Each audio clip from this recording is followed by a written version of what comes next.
okay if I ask you questions? Yeah. My name is Rocky. Question. Adrian. Rocky.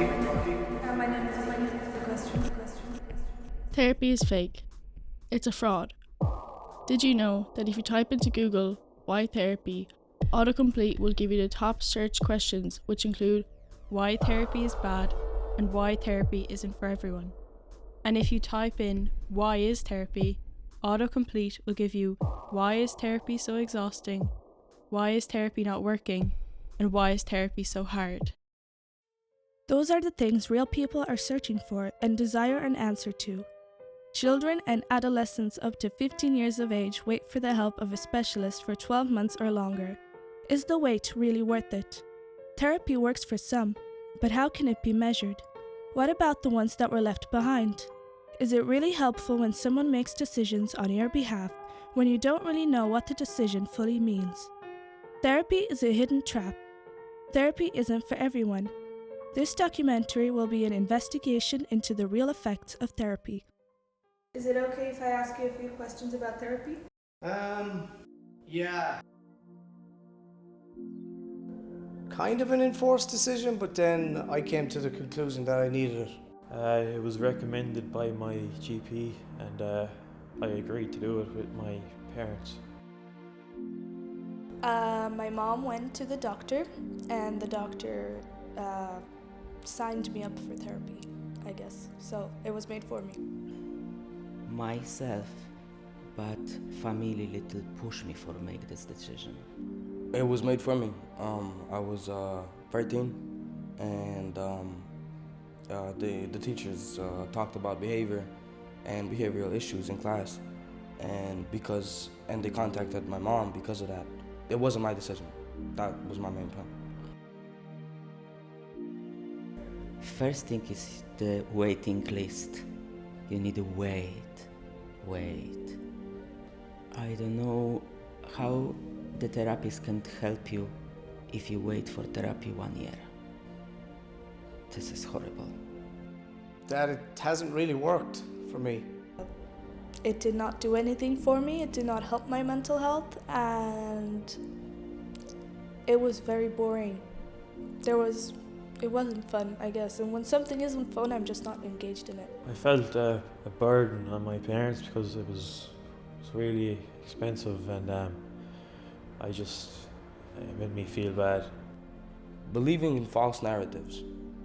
I think not everybody is actually good at what they do, or not everybody will feed you the narrative that actually is happening or diagnose you properly, because one wrong diagnosis can have really bad consequences for your mental state.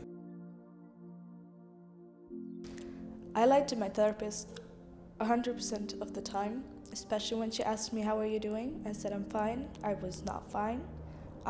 Why I lied to her? I guess because she wanted to give me medication, antidepressants, and I did not want antidepressants. So that's why. Definitely, yeah. I kind of wanted to give him the right answers and I didn't want to end up in a psychiatric unit.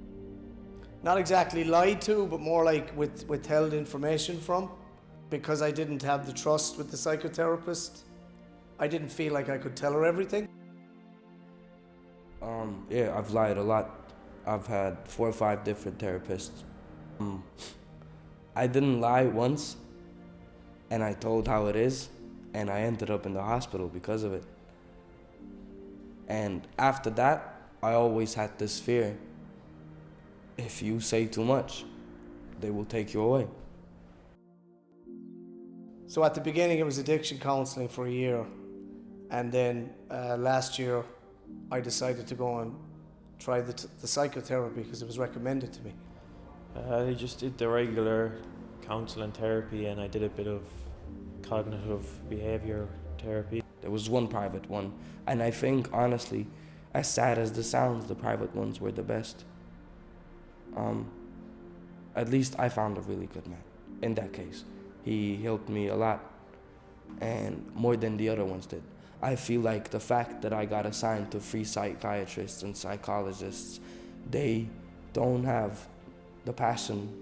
One was very nice, and I really feel from him, he try understand me.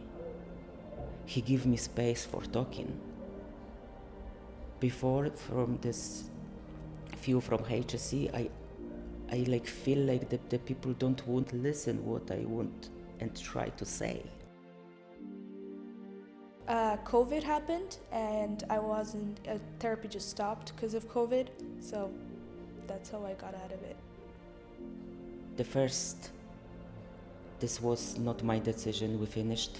This was decision from therapist because she feel not comfortable with my English.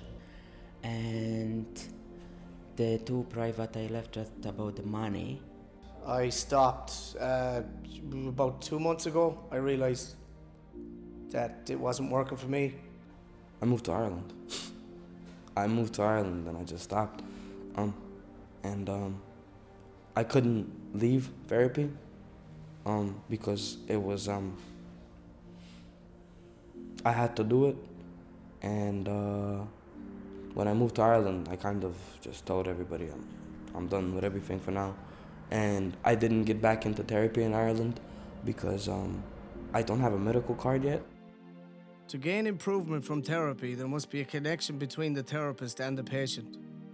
Without this connection, the levels of trust fall and result in disagreements and lying.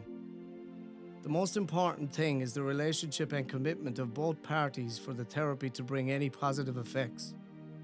Not every therapist is fit for their job and to form these connections. Therapy can lead you to dark areas you never even thought existed. It can make you even worse off than you were before. However, it can also bring you into the light if executed correctly. In Ireland, we have no influence on the waiting time. It's common to wait up to a year for just a consultation, no matter private or public. And lastly, getting help if necessary is a must. Whether the help you're getting is actually helping you is the real question.